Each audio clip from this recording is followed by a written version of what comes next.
Hey, welcome to Speaking of Horses. And you know, we were recently at the Equus Film Festival in Manhattan, New York City.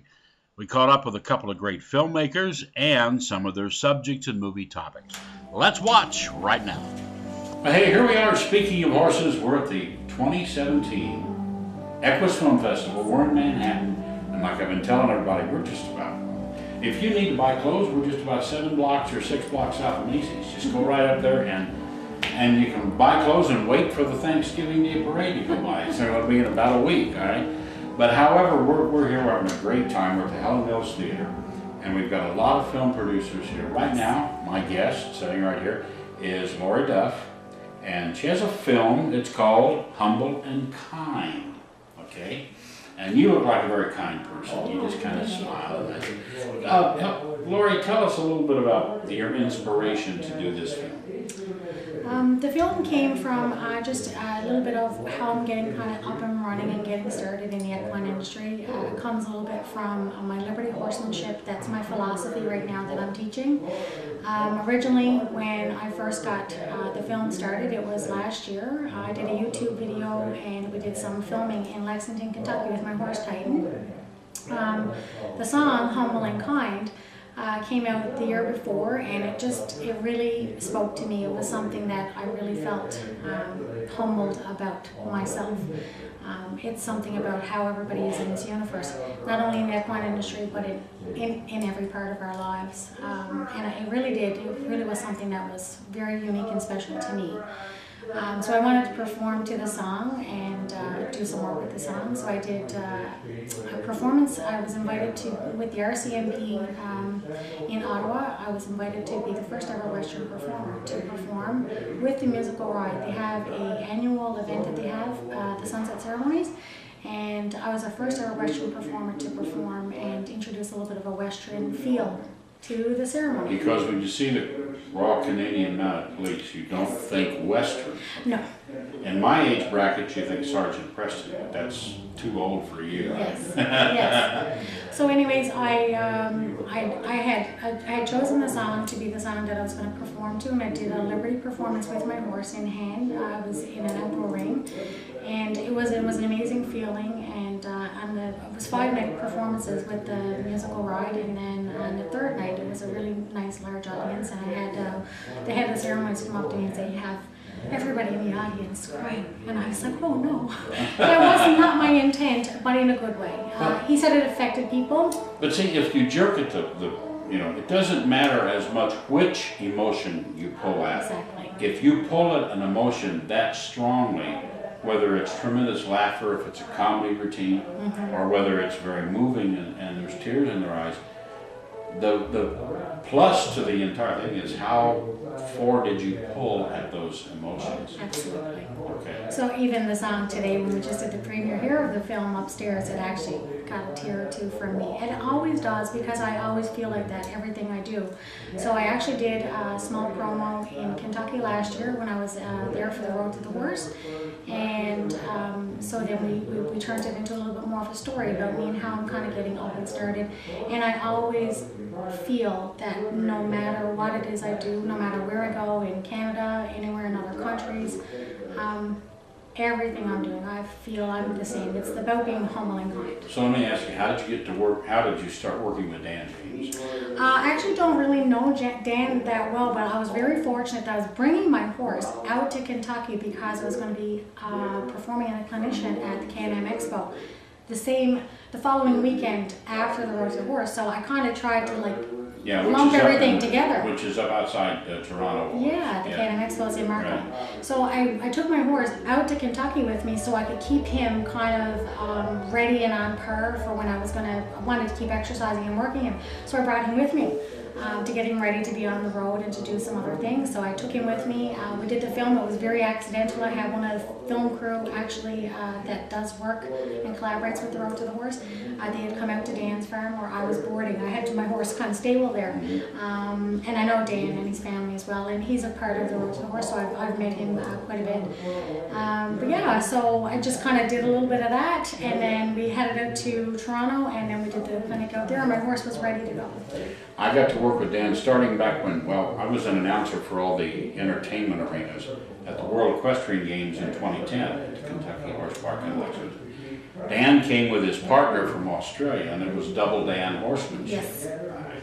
And I've worked a lot with Dan, and he's really good at what he does. So if you're working in Liberty and learning Liberty and tutelage, so we say, under Dan James, you've got an excellent compadre there to work with. Yeah, well, I hope that someday I do actually get to spend some time kind of with him to collaborate and to kind of like bounce some ideas off each other about how it is and what I'm doing. And that's accidentally how we actually initially met. I was behind the stage at the Road to the Horse, getting ready to give Tutti Gwen a little bit of a gift from the Royal Canadian Mounted Police right after my performance that I did with them in Ottawa.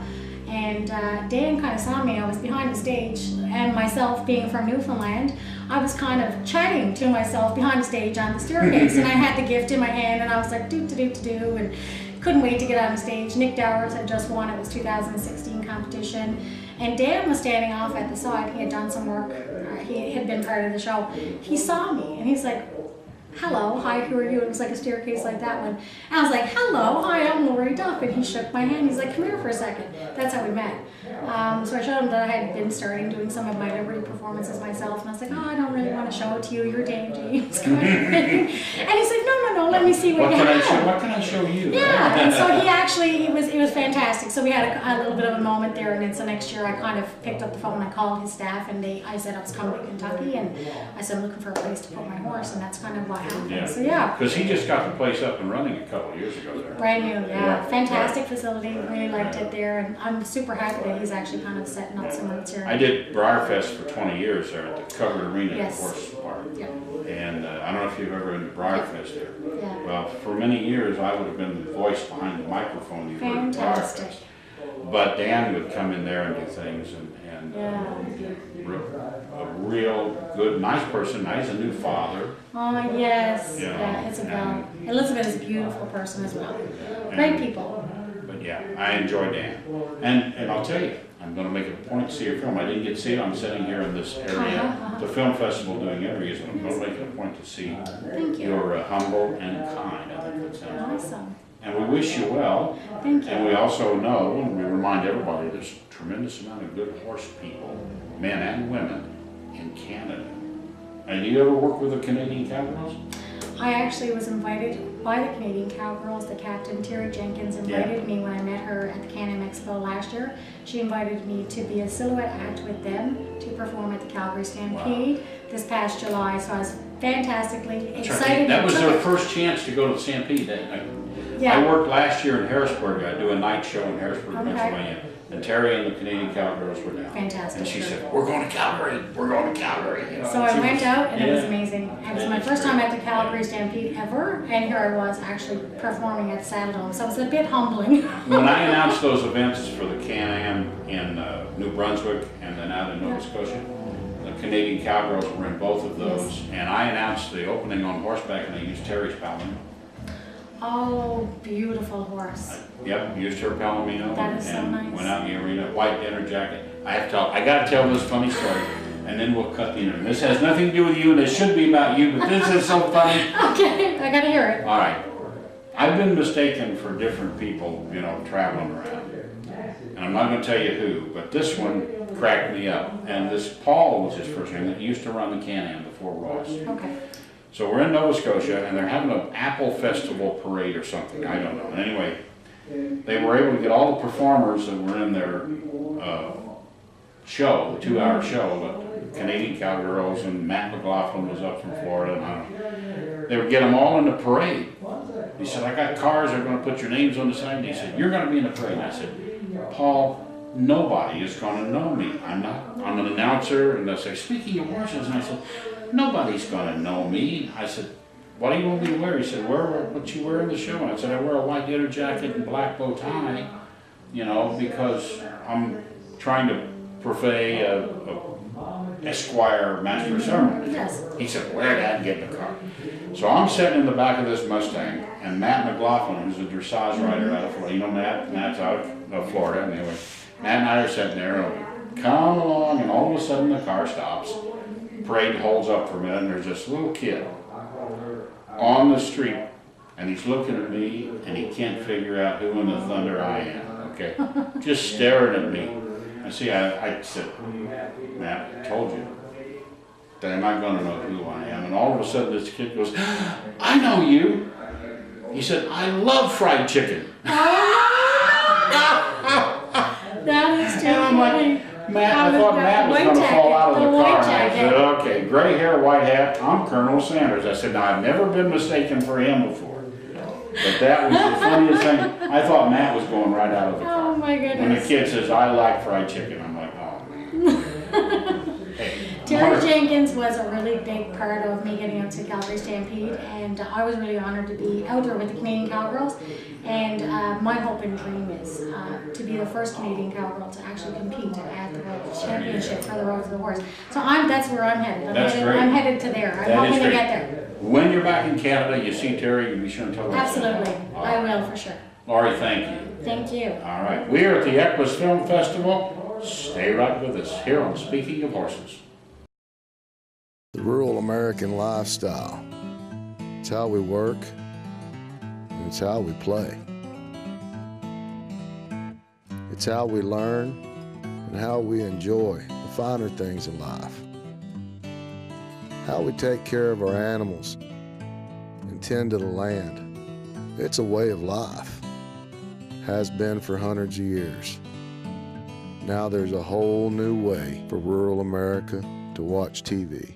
They are our family, and we only want the best for them. No standing water means clean, good tasting, algae-free, mosquito-free, and virus-free water.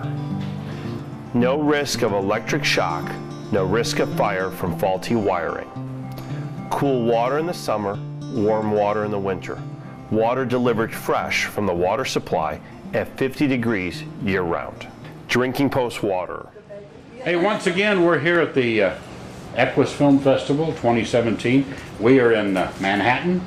Actually, if we stayed here in about a week or so, we could just walk 5 blocks north to Macy's and watch the parade. We could do that if we wanted.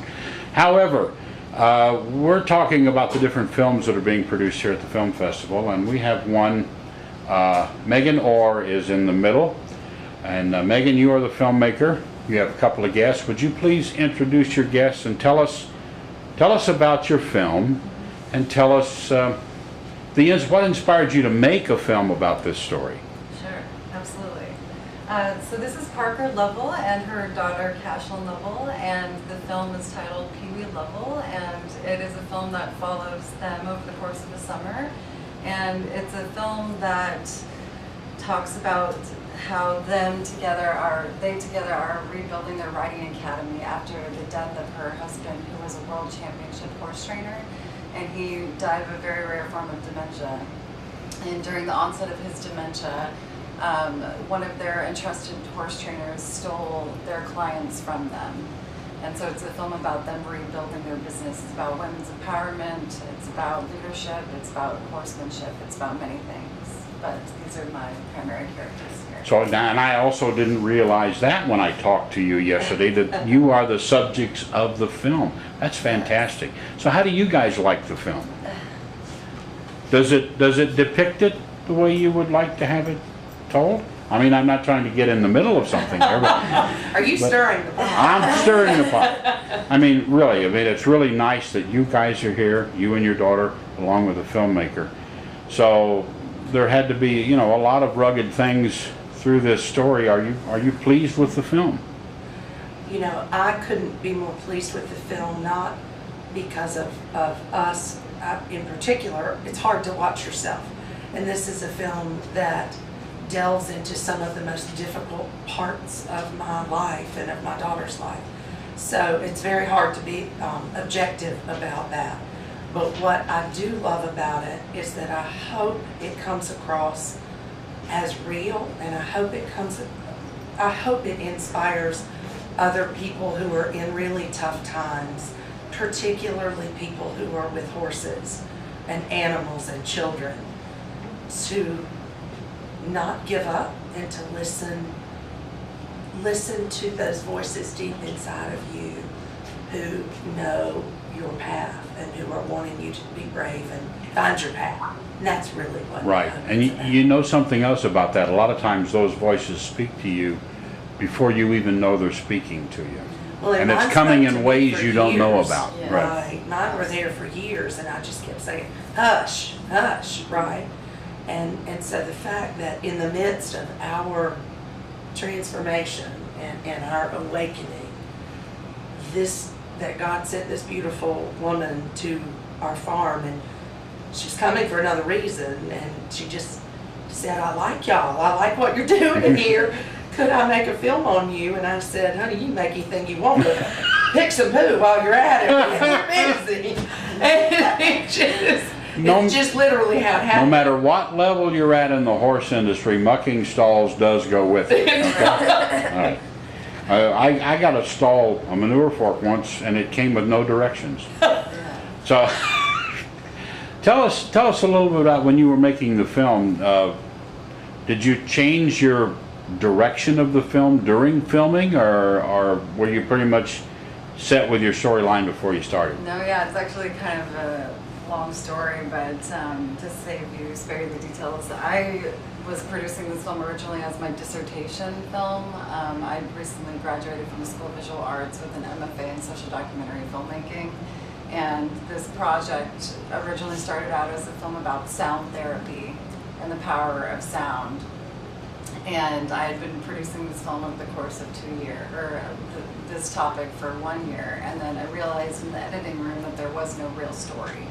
And so I wanted to continue to pursue a story that dealt more with people and characters that were really authentic. And so I basically decided to focus on how horses relate to sound and sound therapy, and that actually led me to Parker's Barn.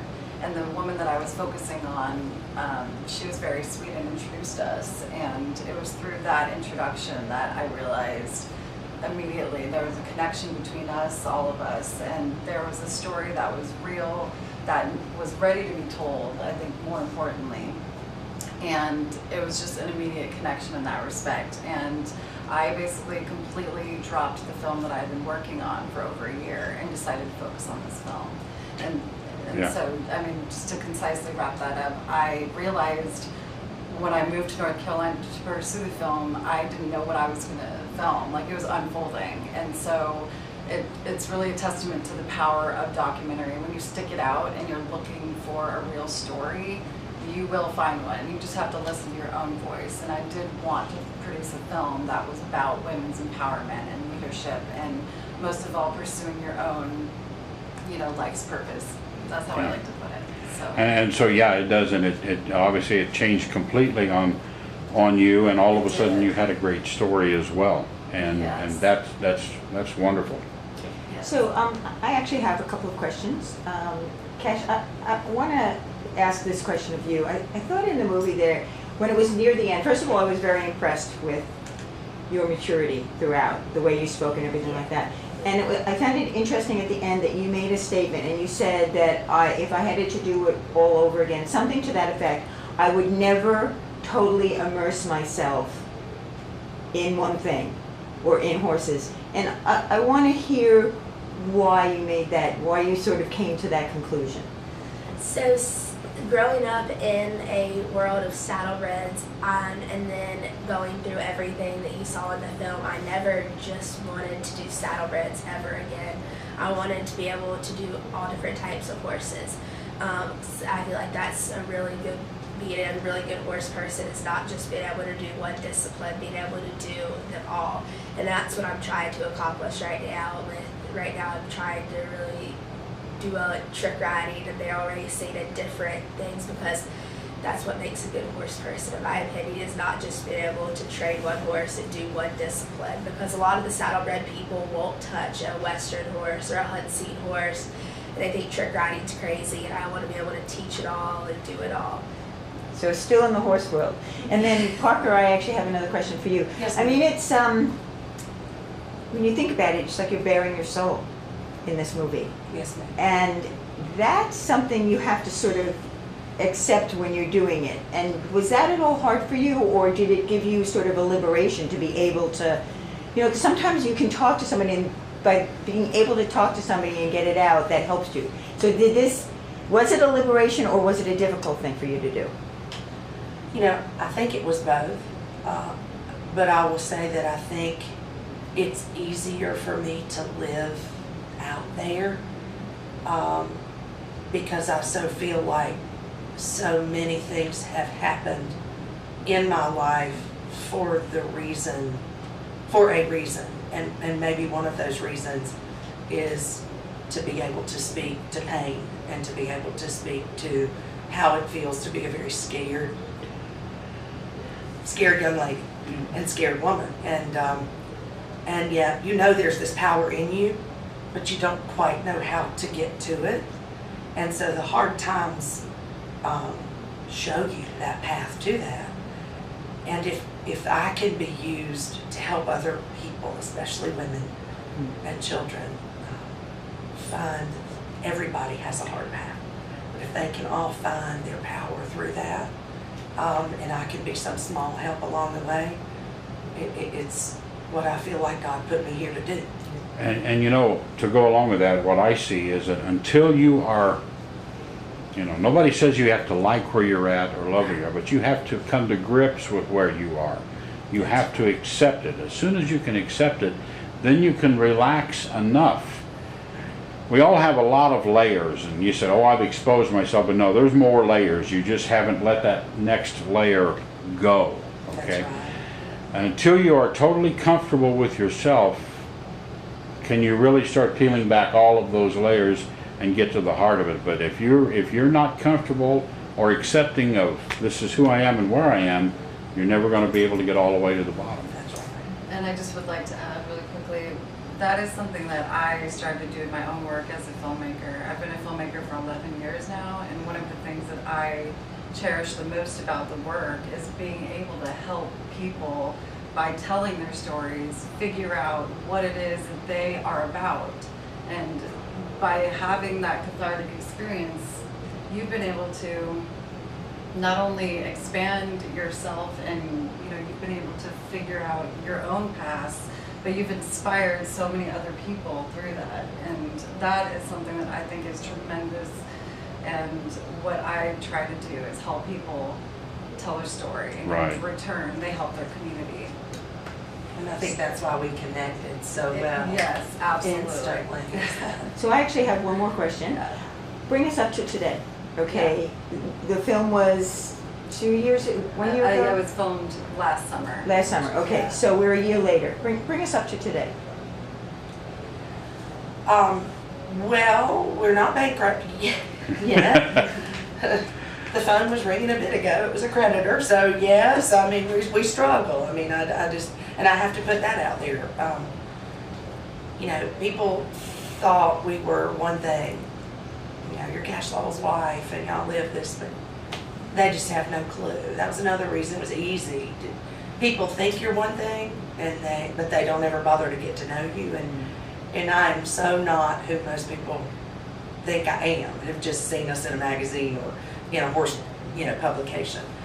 But where we are today, and Cashel can certainly speak to that, I feel like we are a couple of steps further down the path to finding that place of stability. And we are about to embark down another path that is near and dear to my heart. We are opening up a part of our barn that will be focused wholly and solely on taking at-risk youth, at-risk teenagers, and bringing them with horses. And I've been so inspired by what other people have done with other communities, veterans, handicapped, mentally and physically handicapped. But my calling is really with children and with young particularly. We just adopted a foster son. And so we have a 17-year-old boy in our life. That's a big difference. I have a 17-year-old son. Wow. And I just so want to put him in pink and put a bow in his hair, but he won't let me. So Cashel, I would like to hear it from your side as well. Yeah. Where have you come from when this film was finished? Well, you saw in the film a lot about the saddlebreds and how a lot of what we had wanted to do was show the saddlebred world that you can still have this big, magnificent animal without a lot of the things that go with the saddlebreds, the big tail braces and drugging them like crazy and all sorts of stuff. And so we have been showing recently a lot with saddlebreds. She just trained her first national champion. Sorry, but she did. And just came back from the national finals with them and with a lot of our riders. And one won the national finals without any of that stuff on them. And so that was a big part, I think, of where we've come since then. Yes. And she's trick riding a lot too, which it just tortures my heart and soul, but she loves it, and so she's gotten a lot better at that. So before we leave here, we want to see you do a full fender drag. Her mentor is Madison McDonald, who has come to the farm and taught her, which I'm sure you know her. I know Madison, yes I do. And, yeah. And I love Madison. And I just keep saying, Madison, we're not doing anything for my child that starts with suicide. We're just not doing that. No, she leaves with that. She can't, Madison bans her from being in the arena when I do it because she stresses me out. And we stress each other So I out. have to ask you, the one, I can't tell you the name of that maneuver, but I've announced for a lot of trick riders at different events, and where they come off the saddle, go down under the horse and come up the other side while the horse is at a full lope. Under the neck. Well, not under the neck, under the Under the belly. Under the belly. Yeah. The horse is at a full lope and they will come off, they will go down legs, up, come up the other side, flip, get back in the saddle. Do you do that one? No, that's enough. And we're not going to. And you're not going there, okay. Just checking, okay? She's been practicing at the standstill, and that's all I can say. Well, I'll tell you, it's a remarkable story, and kudos to the filmmaker, kudos to you two for going through this and then sharing it with all of us. So kudos go to all of you, especially to Lisa and Diana for this film festival. And well, we thank you very much for being here, and I'm going to sign this off with, this is Speaking of Horses TV, and we're glad to be here, and we got more coming at the Equus Film Festival.